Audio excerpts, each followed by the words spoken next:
Kanchipuram Vakula silks నాణ్యత మా ప్రాధాన్యత. మదీనాగూడ, మియాపూర్, హైదరాబాద్ లో త్వరలో శుభారంభం.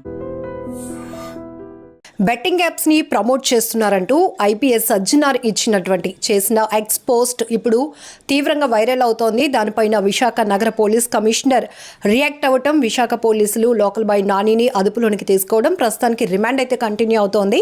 అయితే దీనిపైన విశాఖకు సంబంధించినటువంటి ఒక లాయర్ కూడా అసలు ఎలాంటి సెక్షన్స్ నాని పైన ఫైల్ అయ్యాయి, ఆ సెక్షన్స్ ఏం చెప్తున్నాయి అనేది కూడా ఆయన రియాక్ట్ అవ్వడం జరిగింది.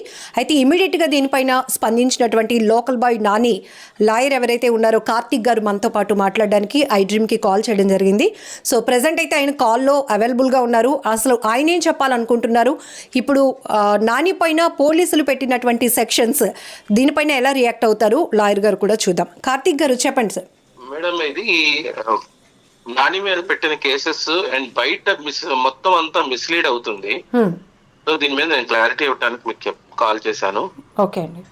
నాని మీద పెట్టిన సెక్షన్స్ 111 సబ్ క్లాస్ 2 బిఎన్ఎస్ అండి, అండ్ 112 ఆఫ్ సబ్ క్లాస్ 1 అండి బిఎన్ఎస్. ఇది కూడా ఇంకోటి ఏంటంటే 318 of sub clause 4, next 319 sub clause 2, ఇంకోటి 46, next read with 61 of 2 of BNS act అండి, next section 66C and D of IT act అండి, and 3 and 4 of gaming act అండి. Andhra Pradesh gaming act. Madam, ఇది మన అదేంటి నాని మీద ఎలిగేషన్ ఏంటంటే, ఎవరో పులికుమార్ రెడ్డి అని గాజు ఒక ఆయన ఒక 3 crores 9 lakhs సంథింగ్ అతను ఫ్రెండ్ కృష్ణారెడ్డి అండ్ శంకర్ రావు అనే ఆయన బెట్టింగ్ యాప్స్ లో పెట్టి పోగొట్టుకున్నారంట. అలాంటి ఏ బెట్టింగ్స్ అంటే డఫా బెట్, 1x బెట్, పరి మ్యాచ్ ఎక్సెట్రా చాలా ఉన్నాయి, ఆల్మోస్ట్ ఒక 10-15 యాప్స్. సో రీసెంట్ గా ఐపీఎస్ సజ్జనార్ అనే ఆయన నాని ప్రమోట్ చేసిన ఒక పాత వీడియో, మరి ఆయనకి ఎవరు సెండ్ చేశారో తెలీదు, అది ఆయన ఎక్స్ అకౌంట్ లో పెట్టుకున్నాడు. దానికి ఇమీడియట్ గా నాని కూడా ఫోన్ చేసి, నాకు అది పాత వీడియో అండి, నాకు ఇది ఇల్లీగల్ అని మాకు ఐడియా లేదు, ఎందుకంటే ఆల్రెడీ ధోని, అదర్ పెద్ద పెద్ద సెలబ్రిటీస్, కోహ్లీ గాని, ఇంకా రీసెంట్ గా విజయ్ దేవరకొండ, వీళ్ళందరూ కూడా చేసిన ప్రమోషన్స్ ఉన్నాయి. సో మేము లీగల్ అనుకొని చేస్తున్నాం, నన్ను కూడా ఓన్లీ జస్ట్ ప్రమోటర్ గా అతను అడిగాడు, నాకు దాని వరకే పేమెంట్ ఇస్తాడు, అంతకు మించి నాకు ఏం లేదు అని కూడా ఎక్స్ప్లెనేషన్ ఇచ్చాడు. ఆ ఎక్స్ప్లెనేషన్ ఇచ్చిన తర్వాత అదే రోజు ఈవినింగ్ నాని సడన్ గా ఒక 3 పోలీసులు వచ్చి తీసుకెళ్లారంట. ఎప్పుడు అది అయింది? సాటర్డే ఈవినింగ్ అండి, అరౌండ్ 5 o'clock. ఆయన నాని వేరే ఆయనతో ఉంటే అక్కడ వేరే ప్లేస్ కి వచ్చి, మరి ఆయనకి లొకేషన్ ఎలా తెలుసాయి ఇవన్నీ తెలియదు, అక్కడికి వచ్చి నాని కారు పట్టుకొని దొరికావురా అన్న పాయింట్ పట్టుకొని లాక్కెళ్ళి తీసుకెళ్లారంట. ఏ నోటీస్ ఇవ్వలేదు, ఏమి ఇవ్వాల. ఇప్పుడు మీరు చెప్తున్న ప్రకారం కాలర్ పట్టుకొని తీసుకెళ్లారా? తీసుకెళ్లారు, అది సీసీటీవీ ఫుటేజ్ కూడా రికార్డ్ అయ్యేది. తీసుకెళ్లేటప్పుడు జనరల్ గా ఏంటంటే ఒక ఎంక్వైరీకి వెళ్ళేటప్పుడు ఫలానా నోటీసు ఏదో అవన్నీ ఇవ్వాలండి, ఏమి ఇవ్వలేదు, డైరెక్ట్ గా తీసుకెళ్లిపోయి కనీసం సైబర్ క్రైమ్ పోలీస్ స్టేషన్ తీసుకెళ్తున్నామని ఇంటిమేషన్ కూడా ఎవరికి ఇవ్వాల. ఎక్కడికి తీసుకెళ్తున్నారని వాళ్ళ బ్రదర్ ఒక ఆయన ఫాలో అయ్యారు. ఫాలో అయితే ఎండార్ లోని సైబర్ క్రైమ్ పోలీస్ స్టేషన్ తీసుకెళ్లారు. ఎందుకు తీసుకొచ్చారంటే ఏమీ చెప్పట్లా. సరే అని నాకు నెంబర్ ఇస్తే నేను బీడీఎస్ సంథింగ్ ప్రసాద్ ఎవరు ఉన్నారండి, ఆయన సిఐ, ఆయనకి నేను ఫోన్ చేస్తే సో చిన్న ఎంక్వైరీ అండి తీసుకొచ్చామన్నాడు. ఎంతసేపు చూసినా ఆయన రెస్పాండ్ అవ్వట్లా, డీటెయిల్స్ ఇవ్వట్లా, ఎందుకు అరెస్ట్ చేశారు, ఏ సెక్షన్ మీద అరెస్ట్ చేశారు అని చెప్పి డీటెయిల్స్ ఇవ్వట్లా. నేను అప్పుడు ఆయనకు మెసేజ్ పెట్టాను, సో తీసుకొచ్చారు కదండి, నాకు డీటెయిల్స్ ఇవ్వండి, నేను హౌస్ మోషన్ మూవ్ చేసుకుంటాను. సేమ్ ఇదే నానిని లాస్ట్ టైం ఇలాగ ఎంక్వైరీ కనిపిలిచి 3 days బోట్ ఫైర్ యాక్సిడెంట్ లో 3 days ఇల్లీగల్ డిటైన్ చేస్తే హైకోర్టులో ఎఫ్ఎస్ కార్పస్ చేశారు. అవన్నీ మొత్తం చెప్పాను ఆయన. మేబీ ఆ పాత పగ ఏమన్నా పెట్టుకొని ఇప్పుడు తీసుకొచ్చి ఫైల్ ఈ కేసులో పెట్టారో అది నాకు తెలియదండి. అంటే పోలీసులకి నాని పైన పగ అన్నది ఎట్లా చూడాలి? ఎందుకంటే ఇది లాస్ట్ టైం 3 days పెట్టినప్పుడు నాకు తెలిసి పోలీసు గేమ్ ప్లే ఏంటంటే అతను లోపల పెట్టి ఆ మ్యాటర్ డైవర్ట్ చేద్దాం అనుకున్నారు, అటెన్షన్ డైవర్ట్ చేద్దాం అనుకున్నారు పబ్లిక్ ని. ఆ 3 days పెట్టడంతో హైకోర్టు ఇన్వాల్వ్ అవడంతో అతను వదిలేశాడు. హైకోర్టులో ఏమో మనోడు కాంపన్సేషన్ కోసం వేశాడు. ఎందుకంటే నేను ఒక సోషల్ మీడియా ఇన్ఫ్లుయెన్సర్ ని, నన్ను ఇంటెన్షనల్ గా 3 days లోపల పెట్టారు కాబట్టి నాకు జరిగిన పరువు నష్టం అదంతా కాంపన్సేషన్ ఇవ్వండి, మెంటల్ గానీ అది ఇది అని చెప్పి వేశాడు. అంటే పోలీసులకి ఏం అవసరం ఉంటుంది కార్తిక్ గారు? అంటే అంత పెద్ద ఇష్యూ అయింది, అసలు ఒక హార్బర్ హిస్టరీలోనే అది చాలా అతిపెద్ద ప్రమాదం కూడా. ప్రమాదం అయిందండి. ఏముందండి ఇప్పుడు జనాలకి మేము దీని మీద ఇన్వెస్టిగేషన్ చేస్తున్నాము, పలానా అతన్ని తీసుకొచ్చి ఎంక్వైరీ చేసామని అని చెప్పారు. అలా చెప్పినప్పుడు 3 రోజులు 4 రోజులు అఫీషియల్ గా మీడియా ముందు చెప్తున్నారు, పలానా రోజు మా దగ్గర ఉన్నాడు, పలానా రోజు 20వ తారీఖు పొద్దున్న తీసుకెళ్లారు. 19th ఇన్సిడెంట్ జరిగితే 20వ తారీఖు పొద్దున్న తీసుకెళ్లారు. హైకోర్టులో 22న ఫైల్ చేశామండి హెబియస్ కార్పస్ ఫైల్ చేయగానే విత్ ఇన్ 1 hour లో అతన్ని రిలీజ్ చేసి పంపించేసి హైకోర్టులో రిపోర్ట్ ఏమని ఇచ్చారంటే 160 CRPC కింద ఎవిడెన్స్ జస్ట్ అదే ఎంక్వైరీకి పిలిచినట్టు అదే రోజు మార్నింగ్ పిలిచాము, అదే 1 గంట ముందు పంపించేసామని. మొత్తం మీడియాకి తెలుసు, మొత్తం ప్రజలకు తెలుసు 3 days నుంచి అతను లోపల ఉన్నాడని అదే ఆఫీసర్లు అడ్మిట్ అయ్యారు. ఎంత మిస్లీడింగ్ ఇన్ఫర్మేషన్, కోర్టుని మిస్లీడ్ చేస్తారండి. బయట ఓకే, పబ్లిక్ ఓకే, జడ్జిలు కూడా మిస్లీడ్ చేస్తారు ఈ పోలీసులు. లాస్ట్ టైం ఆ ఇన్సిడెంట్ జరిగింది, అది పక్కన పెడితే ఇప్పుడు ఆల్ ఆఫ్ సడన్ గా ఒక తెలంగాణకు సంబంధించిన క్యాడర్ ఒక IPS ఆయన ఎక్స్ అకౌంట్ లో ఆయన పెట్టుకుంటే వీళ్ళకి అప్పటి వరకు తెలియదండి. ఆయన ఏపీ డీజీపీ గారికి అలాగే విశాఖ నగర పోలీస్ కమిషనర్ గారికి ట్యాగ్ చేశారు. మీకు 2020లో ఒక అమెండ్మెంట్ వచ్చిందండి గేమింగ్ యాక్ట్ లో ఒక అమెండ్మెంట్ వచ్చినప్పుడు దాంట్లోని 132 వెబ్సైట్స్ బ్లాక్ చేశారు.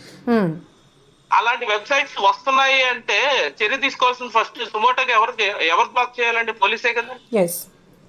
2020 నుంచి ఈ రోజు దాకా ఇటువంటి ఒక case Katla. All of sudden ఎవరో ఒక ఆయనకి అది కూడా పాత వీడియో పంపిస్తే ఈ రోజు పర్టికులర్ గా ఈ కేసు కట్టారు. సరే కేసు కట్టారు, అది ఓకే. ఇది FIR నంబర్ 34 అండి of 25 cyber crime Visakhapatnam. Who is the complainer అండి? పులికుమార్ రెడ్డి అండి. ఓకే. 32లో కూడా ఈయనే కంప్లైనెంట్ అండి. 32లో అండ్ 33 ఐ థింక్ 2 కేసులు వరుసగా 3 కేసులు, మొత్తం ఇది 3వ కేసు. ఓకే. నిన్న బెయిల్ అప్లికేషన్ వేయడానికి వెళ్తే ఇదే సిమిలర్ కంప్లైంట్స్ పెట్టిన ఆయన ఆ అక్యూజ్డ్ తరఫు బెయిల్ వేయడానికి వచ్చాడు. నేను అప్పుడు చూస్తే అది 59 lakhs క్యాసినోలో పోయినాయి అంట. ఇక్కడేమో 3 crores నేను నష్టపోయాను సో బెట్టుల్లో పెట్టి. సో రీసెంట్ గా ఇలా సజ్జనార్ అని ఆయన లోకల్ పైన ప్రమోట్ చేస్తున్నాడు అని పెట్టాడు కదా, అది చూసి నేను వచ్చి అతని మీద కంప్లైంట్ పెడతానికి వచ్చాను అని చెప్పి పెట్టాడు.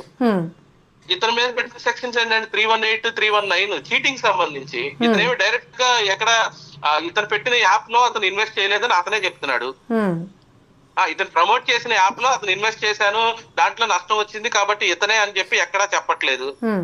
అసలు దానికి దీనికి రిలేషన్ వేసి ఇక్కడ ఈ కేసు ఫైల్ చేసి సెక్షన్ 66C and D అండి ఐడెంటిటీ థెఫ్ట్ ఎక్కడ జరిగిందండి ప్రమోషన్ చేసినప్పుడు. ఇప్పుడు లోకల్ బాయ్ నాని అరెస్ట్ అనేది సజ్జనార్ గారు పెట్టినటువంటి ఎక్స్పోస్ట్ బేస్డా లేకపోతే కంప్లైనర్ ఇచ్చినటువంటి కంప్లైంట్ బేస్డా? ఫస్ట్ ఎక్స్పోజ్డ్ బేస్డ్ అండి. Maybe this is a clear cut publicity stunt అని నా ఎక్స్పెక్టేషన్. ఎందుకంటే ఇన్ని సంవత్సరాలు కనపడింది, ఈ రోజు కనపడిందా? అంటే మీన్స్ పబ్లిసిటీ స్టంట్ అంటే ఇప్పుడు ఎవరు దీన్ని వాడుకుంటున్నారు situation? Visakhapatnam police, Visakhapatnam city police. How you declare ఆ పాత కేసు గ్రడ్జెస్ ఉండుంటాయండి. మమ్మల్ని ఇంత డ్యామేజ్ చేశాడు పాత రోజులు అంటే వీళ్ళు డ్యామేజ్ చేయటం. ఒక పర్సన్ రైట్స్ అన్ని డిప్రూవ్ చేసి 3 రోజులు డిటెన్షన్ చేసి వాళ్ళ మీద మేము కేసులు కట్టకూడదా? హైకోర్టులో కేసు కంప్లైంట్ పెట్టకూడదు ఒకటి. ఇప్పుడు ఐటీ యాక్ట్ కూడా ఒకటి ఫైల్ అయింది కదా 66C 66D. అవును మేడం, అవును మేడం. ఇది ఎందుకు అంటారు? 66C అనేది ఐడెంటిటీ థెఫ్ట్ అండి. 1 సెకండ్ అయితే అది ఓపెన్ చేస్తున్నాను. జూన్లో నేను నాగూర్ బాబు అనే అడ్వకేట్ ఇద్దరం కలిసి ఒక రిప్రజెంటేషన్ చేసామండి. స్టేట్ గవర్నమెంట్ లో ఫస్ట్ మేము చీఫ్ సెక్రటరీ గారికి, ఐటీ డిపార్ట్మెంట్ కి, స్పోర్ట్స్ సంబంధించిన వాళ్ళకి, నెక్స్ట్ DGP గారికి, పోలీసు మొత్తం హోమ్ డిపార్ట్మెంట్ కి వీళ్ళందరికీ రిప్రజెంటేషన్ చేసాం. సో బెట్టింగ్స్ బ్లాక్ చేయకపోవడం వల్ల కొత్త యాప్స్ వస్తానే ఉన్నాయి, మీరు దాని మీద ఏమి యాక్షన్ తీసుకుంటున్నారంటే ఈ రోజు దాకా ఆర్టీఐ చేసామండి. మాకు అసలు రిప్లై ఇవ్వలేదు, కనీసం అక్నాలజ్మెంట్స్ ఒక 3-4 రిటర్న్ వచ్చినాయి. ఈ రోజు దాకా ఎవరు దాని గురించి లేదు. 46 రెడ్ విత్ వేశారు కదా, గ్రూప్ ఆఫ్ పీపుల్ అంటే ఏమైనా ఇట్లాంటి చీటింగ్ వ్యవహారాలు కానీ ఇట్లాంటివి చేస్తే అది ఉంటుంది అంటే ఇందులో పర్టికులర్ గా నాని ఒక్కరేనా లేకపోతే నాని ఏదో గ్రూప్ తో కలిసి A1 అనే పెట్టారండి, A1 అనే పెట్టారు. మరి 46 ఎందుకు వచ్చింది? ఒక్క నిమిషం అండి. 46 ఎబేటర్ అంటే నాని అదే మిగతా వాళ్ళు ఎవరున్నా అందరికి అదే అంటే ఈయన చెప్తున్నాడు కదా, ఈ అఫైర్స్ చేయండి అని చెప్పి ప్రమోట్ చేస్తున్నాడు కదా, అది ఎబేటింగ్ టైప్. ఓకే. నెక్స్ట్ 61 పెట్టారండి, కాన్స్పిరసీ, క్రిమినల్ కాన్స్పిరసీ. అంటే ఇంకా కుట్రతనం ఏమైనా ఉందా అన్న పాయింట్ మీద. ఓకే. 112 ఏమో ఆర్గనైజ్డ్ క్రైమ్ అండి. ఓకే. బిఎన్ఎస్ వచ్చిన తర్వాత దాంట్లో ఒకటి పెట్టారు, ఏమనంటే సైబర్ క్రైమ్ అనేది ఇంక్లూడ్ చేశారండి. దానికి ముందు కూడా ఆర్గనైజ్డ్ క్రైమ్ లో ఈ టైప్ ఒక సిండికేట్ గా ఏర్పడి కిడ్నాప్ చేయటం, ఉమెన్ ట్రాఫికింగ్, ఇవన్నీ దాంట్లో వస్తాయండి. సైబర్ క్రైమ్ వచ్చేటప్పటికి దీంట్లో 111 బిఎన్ఎస్ లో పెట్టారు, కానీ దానికి ఇంటర్ప్రిటేషన్ జరుగుతుంది. రీసెంట్ గా హైకోర్టులో కూడా వైసీపీ సోషల్ మీడియా మీద ఒక కేసు జరిగినప్పుడు ఇదే 112 వాడారు. సైబర్ క్రైమ్ అని ఉంది కాబట్టి అన్నిటికీ ఇది పెట్టేస్తున్నారేమో ఒక క్వశ్చన్ మార్క్ ఉంది నాకు. అంటే ఇప్పుడు ఈ టోటల్ ఎపిసోడ్ ని లోకల్ బాయ్ నాని వెసెస్ చెప్పండి. ఇప్పుడు ఈ టోటల్ ఎపిసోడ్ ని లోకల్ బాయ్ నాని వెసెస్ ఎవరిని అని చెప్పాలి, అసలు ఎవరి మీద? నాకున్న ఐడియా ప్రకారం local boy Nani versus Visakhapatnam city police అనుకుంటున్నానండి. దిస్ ఇస్ నథింగ్ బట్ అది ఏదో పాత చేశాడు కాబట్టి ఇతని మీద రివెంజ్ తీర్చుకోవాలి, ఇతన్ని బ్యాట్ చేయాలి అని పర్టికులర్ గా వచ్చింది. ఎందుకంటే తెలంగాణలో భయ్యా సన్నీ యాదవ్ అనే అతని పేరు మీద వీళ్ళు పెట్టారు, ఈయన సజ్జనర్ అనే ఆయన పెట్టాడు ఫస్ట్. ఈ రోజు తెలంగాణ గవర్నమెంట్ పట్టించుకోవాలి, ఎందుకంటే అవన్నీ పాత వీడియోలో వాళ్ళకే తెలుసు, ప్రజెంట్ ఎవరూ చేయట్లా. ఆల్ ఆఫ్ సడన్ గా ఈయన నాని ఒక్కడే కనపడి నాని వీడియో ఆయన దగ్గరికి ఎవరు పంపించారు అన్నది కాన్స్పిరసీ. అర్థమైందండి? సో ఫైనల్లీ కార్తిక్ గారు, ఇప్పుడు మీరు ఐ డ్రీమ్ ఛానల్ నుంచి ఏం చెప్పాలనుకుంటున్నారు? ఇక్కడ నాని ఒక్కడే కాదు, నాని వెనకతల చాలా మంది అంటే తనని ఫాలో అయిన వాళ్ళు, ఒక ఫిషర్మ్యాన్ మత్స్యకార కుటుంబం నుంచి వచ్చిన ఒక సాధారణమైన వ్యక్తి తన వీడియోల ద్వారా ఈరోజు పబ్లిక్గా ఎంతో మందిని కనెక్ట్ అయినటువంటి ఒక వ్యక్తి ఈరోజు ఇన్ఫ్లుయెన్సర్గా మారాడు. తనపై ఇన్ని ఎలిగేషన్స్ వస్తున్నప్పుడు తను ఫాలో అయ్యే వాళ్ళు కూడా చాలా సఫర్ అవుతున్నారు, ఇబ్బంది పడుతున్నారు. నాని ఇలాంటి వాడు కాదు అనుకున్న వాళ్ళు కొంతమంది ఉన్నారు. బట్ అఫ్ కోర్స్ ఇక్కడ ఎవిడెన్స్ వీడియో ఉంది, బెట్టింగ్ యాప్ ప్రమోట్ చేసింది ఎవరైనా, అది ఏ స్థాయి వ్యక్తి అయినా కూడా తప్పే, ఖచ్చితంగా దానికి శిక్ష పడాల్సిందే. కాకపోతే ఇక్కడ ఇన్ని ఎలిగేషన్స్ అవుతున్నాయి కదా, సో ఫైనల్లీ మీరు ఏం చెప్పాలి అనుకుంటున్నారు? మేడం, నాని అనే పర్సన్ అతను హీ నాట్ ఎన్ ఎడ్యుకేటెడ్ అండి ఫస్ట్ ఆఫ్ ఆల్. మన ఇంకొక ప్రాబ్లం ఏంటంటే మన సొసైటీలో అవేర్నెస్ లేదు లీగల్ గా. ఎవరు చేయాలి? పోలీస్ చేయాలి. బాబు పలానా లీగల్ హెల్మెట్ పెట్టుకోండి అని బోర్డులు పెడుతున్నారు కదా, సేమ్ ఈ బెట్టింగ్ యాప్స్ ఆడకూడదు అని ఇప్పుడు వచ్చింది. అది ఇప్పుడు ఇక్కడ చిన్న ప్రాబ్లం ఏంటంటే నాని అసలు అంటే మీకున్న నాలెడ్జ్ నాని ఎంత చదువుకున్నాడండి? Second class. ఎస్. కాకపోతే అదే పర్టికులర్ వీడియోలో ఇప్పుడు సజ్జనర్ గారు ఎక్స్లో పోస్ట్ చేసిన వీడియోలో అది అఫ్కోర్స్ నాని కూడా తన అఫీషియల్ పేజెస్లో అప్లోడ్ చేశాడు. తను ఒక ల్యాప్టాప్ ముందును పెట్టుకొని తన గేమ్ జస్ట్ అతను ఆడుతూ ఉండగానే తన వైఫ్ వచ్చి షాపింగ్కి ఒక 30K అడిగితే నేను జస్ట్ ఇప్పుడే గేమ్ ఆడుతున్నాను ఇట్లా ఎట్లా చూడొచ్చు? కాదండి, ఒక హీరో ఉంటాడు, హీరో సినిమాలో డైరెక్టర్ చెప్పినట్టు ఎక్కడి నుంచో దూకుతాడు, అది నిజంగా దూకినట్టు. అది వాళ్ళ ప్రొఫెషన్, అంటే వాళ్ళ స్టంట్స్ ఇవన్నీ స్టంట్ మ్యాన్ ఉంటాడు చూసారా, సేమ్ సిమిలర్ గా ఒక ప్రమోటర్ వస్తాడండి, ఆడొచ్చి పలానా ల్యాప్టాప్ లో ఇదంతా ముందు ఒక వీడియో మొత్తం చేసేసి ఉంటది, ఊరికే వీళ్ళు ల్యాప్టాప్ పెట్టుకొని కదిపినట్టు అది పెట్టినట్టు ఉంటది. ఆ వీడియో చూపించేసి ఏంటంటే వాళ్ళకి కావాల్సింది ఏంటి, వాళ్ళ ప్రొడక్ట్ ప్రమోట్ అవటం. అంటే ఇది వన్ కైండ్ ఆఫ్ యాక్టింగ్ అంటారు. అంతే. ఇది నథింగ్ బట్ యాక్టింగ్ అండి, ఇంకేముంటది దీంట్లో. ఇప్పుడు వాళ్ళు యాక్ట్ చేసినందుకే డబ్బులు ఇచ్చేది. ఇప్పుడు నాని ప్రమోషన్ చేసింది ఒకటే కాదు కదా, అమ్మా ఒకసారి హెయిర్ ది చేశాడు, అది చేశాడు. ఇప్పుడు ఆ హెయిర్ దగ్గర ఏదైనా ఇల్లీగల్ ఇష్యూ వచ్చింది అనుకోండి, ఆ సెలూన్ లో నాని తీసుకెళ్ళి అరెస్ట్ చేస్తారా? మీరు ఇప్పుడు వీళ్ళు కరెక్ట్ గా జనాలందరికి అవేర్నెస్ తెచ్చి తర్వాత ఒక ఛాన్స్ ఇచ్చి ఇదో జరిగింది, ఇది జరిగింది, 2020లో అమెండ్మెంట్ తెచ్చారు అని మొత్తం వీళ్ళకి ఒక అవేర్నెస్ తీసుకొచ్చి ఆపి అప్పుడు చెయ్యాలండి. ఎవరో వచ్చి పలానా పర్సన్ 32/2025 లో ఎఫ్ఐఆర్ కడితే అతన్ని తీసుకొచ్చి మళ్ళీ 34 లో కూడా కంప్లైంట్ పెట్టిస్తారా? ఇప్పుడు దీన్ని ఎట్లా ఫేస్ చేయబోతున్నారు కార్తిక్ గారు? ఫేస్ చేయడానికి ఏమీ లేదు మేడం. ఇది ఫస్ట్ ఆఫ్ ఆల్ అది ముందు అసలు ఈ సెక్షన్స్ నానికి అప్లికబుల్ కాదు. అదే మా గ్రౌండ్, ఇంకేమీ లేదు. నెక్స్ట్ మటుకి అంటే నేను ఆ 32/2025 కంప్లైంట్ కూడా తెప్పించుకున్నాను. ఎందుకంటే నిన్న వేరే అడ్వకేట్ వస్తే ఆయన దగ్గర నేను తీసుకున్నాను. నేను అది కూడా తీరుస్తాను. ఎందుకంటే సేమ్ పర్సన్ ఇప్పుడు కాలుకి చేతికి నొప్పి వస్తుందండి ఒకేసారి, డాక్టర్ దగ్గరికి వెళ్ళి ఒకసారి కాలు చూపించుకొని ఒకేసారి నొప్పి వస్తున్నాడు, ఒకసారి కాలు చూపించుకొని తర్వాత 2 రోజుల తర్వాత చేయి చూపించుకోరు కదా. సో సిమిలర్ ఇదే. సో ఇప్పుడు 2 కేసులు మీకు ఒక ఛాలెంజ్, 32/2025, 34/2025. అది వేరే అడ్వకేట్ చూస్తున్నారు. ఆయన కూడా అప్లై చేశారు. సేమ్ అండి. అంటే ఇప్పుడు ఇక్కడ ప్రాబ్లం ఎక్కడ వచ్చిందంటే రిమాండ్ చేసే టైంలో వీళ్ళు పోలీసులు తీసుకొచ్చేసి డాక్యుమెంట్స్ మాకు లేట్ ఇవ్వటం అదొక ప్రాబ్లం అయిపోతుందండి. మేము ప్రాపర్ గా డాక్యుమెంటేషన్ చేసుకోవాలి కోర్టులో.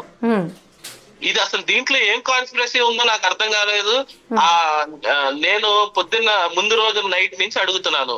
నెక్స్ట్ డే 11ంటికి ఇచ్చారండి. ఆ రిమాండ్ రిపోర్ట్ మీద సంతకం పెట్టేటప్పుడు టైం కూడా ఇచ్చా. నెక్స్ట్ డే 11 o'clock ఇచ్చారు. 11:15 జడ్జి ముందు పెట్టారండి. నేను ఆ 15 minutes లో ఏం రెడీ చేసుకోమను డాక్యుమెంట్స్, ఏం చెప్పను. నేను ఫస్ట్ పేజ్ లో చూసి అసలు దీనికి దానికి ఏం సంబంధం అని చెప్పి అక్కడ ఉన్న ఎస్ఐ ఒక ఆయన వస్తే ఆయన అడిగేశా, ఏంటండి ఏం కడతామండి, ఏం కేసులు కడతామండి, వీళ్ళు ఎక్కడ కేసు ఎవరి మీదైనా కట్టచ్చు కదా స్టేట్ లో, ఇంకేముంది, ఇంకా మీరు నైట్ నుంచి మార్నింగ్ లోపల ఇన్వెస్టిగేషన్ చేసేసి విట్నెస్ మొత్తం అయిపోయి మీరు తీసుకొచ్చేసారా? నేను అదే అడిగాను. ఇప్పుడు ఇక్కడ కంప్లైనర్ ఇంటెన్షన్ ఉద్దేశం ఏమైనా ఉంది అంటారా? కంప్లైంట్ ఉద్దేశం ఏం చెప్పలేకపోతున్నాం అండి. నిజంగానే అతనికి సొసైటీ మీద అంత ఉంటే యువసామ్రాట్ రవి అనే ఒక ఆయన ఆల్మోస్ట్ ఒక 7-8 months నుంచి బెట్టింగ్ మీద బీభత్సంగా ఫైట్ చేస్తున్నాడు. అగ్రెసివ్ ఫైట్ చేశారు. అతని మీద దగ్గర 6-7 కేసులు పడ్డాయి. ఇతనితో పాటు సేమ్ నాగూర్ బాబు అని హైదరాబాద్ లో ఉంటున్నారు, ఆయన కూడా ఈవెన్ మోస్ట్ ఆఫ్ చాలా ఛానల్స్ కూడా తిరిగారు. మేము ఆంధ్రాలో బిల్లేద్దాం, తెలంగాణలో యువసామ్రాట్ రవి వేస్తాడంటే ఆంధ్రాలో మాకు ఈ రోజు దాకా పర్సన్ దొరకలేదు. ఈయనేమన్నా రెడీ అని అంటే ఈయన రెడీ కాదంట. అలా ఉందండి. మరి ఇప్పుడు ఈ కంప్లైంట్ ఎలా వస్తుందండి? అదే పిల్లేస్తే అందరి దగ్గర ఇప్పుడు లా అనేది ప్రాపర్ గా ఎన్ఫోర్స్ అయ్యి అందరినీ ఆపుతారు, ఎవరు చేయకుండా ఆపుతారు. ఒక ఊర్లో ఒక స్టేషన్ లో కంప్లైంట్ పెడితే ఏమొస్తుంది ఎవరికి తెలుస్తుంది? ఓపెన్ గా చెప్పాలంటే అది ఆ సేమ్ సిమిలర్ కంప్లైంట్ 2 సార్లు ఒకేసారి పెడతారా? అది ఒకే స్టేషన్ లో పక్క నెంబర్లు సేమ్ కంప్లైంట్. అది మేడం. థ్యాంక్ యూ కార్తిక్ గారు. అంటే మీ ఎక్స్ప్లెనేషన్ కూడా ఇమీడియట్గా రెస్పాండ్ అయినందుకు 29 minutes 35 seconds మొత్తం టోటల్. అసలు నాని పైన ఎలాంటి సెక్షన్స్ ఫైల్ అయ్యాయి, అసలు పోలీసులు ఎలాంటి సెక్షన్స్ ఫైల్ చేశారు, దాన్ని మేము ఎట్లా డిఫెన్స్ చేయబోతున్నాం, ఇవన్నీ కూడా నాని తరపు లాయర్ కార్తిక్ గారు కూడా మనకి ఐడ్రీమ్ ద్వారా ఎక్స్ప్లెయిన్ చేయడం జరిగింది. సో చూద్దాం అసలు ఏం జరగబోతోంది. ఎందుకంటే ఇక్కడ ఇన్ఫ్లుయెన్సర్గా మారకముందు నాని అనేటప్పటికీ చాలా నోటెడ్ పర్సన్. టిక్టాక్ నుంచి తన మంచి కంటెంట్తో నేను చదువుకోలేదు కానీ నాకు వచ్చిన విద్యను మీ అందరికీ చూపిస్తున్నాను, దయచేసి మీరు అందరూ నన్ను ఆదరించండి అంటూ తను చెప్పినటువంటి మాటలు ప్రతి ఒక్కరిని కనెక్ట్ చేశాయి. ఆ తర్వాత మరి మిడిల్లో చాలా జర్నీలో చాలా మార్పులు వస్తాయి అన్నందుకు ఆ బెట్టింగ్ యాప్ని ప్రమోట్ చేయటం, తర్వాత తర్వాత ఐపీఎస్ సజ్జనార్ గారు ఎక్స్లో పోస్ట్ చేయటం, మొత్తానికి మళ్ళీ తీవ్రంగా నాని పేరు చాలా బలంగా అగ్రెసివ్గా వినపడుతోంది. ఫైనలీ ఎపిసోడ్లో నాని అడ్వకేట్ కార్తిక్ గారు చెప్తుంది, ఈ మొత్తం వ్యవహారం అయితే local boy Nani వెసెస్ Visakha city police అని చెప్తున్నారు. సో ఏం జరగబోతుందో కూడా చూద్దాం. ఎప్పటికప్పుడు అప్డేట్ ఇవ్వడానికి నాని లాయర్ కార్తిక్ గారు కూడా మనకు అందుబాటులో ఉంటారు. అట్లనే డిపార్ట్మెంట్ పరంగా కానీ కోర్టు పరంగా ఎట్లాంటి డెసిషన్స్ బయటకు రాబోతున్నాయి కూడా చూడాలి. కెమెరా పర్సన్ శేఖర్తో లక్ష్మి, ఐ డ్రీమ్ వైజాగ్.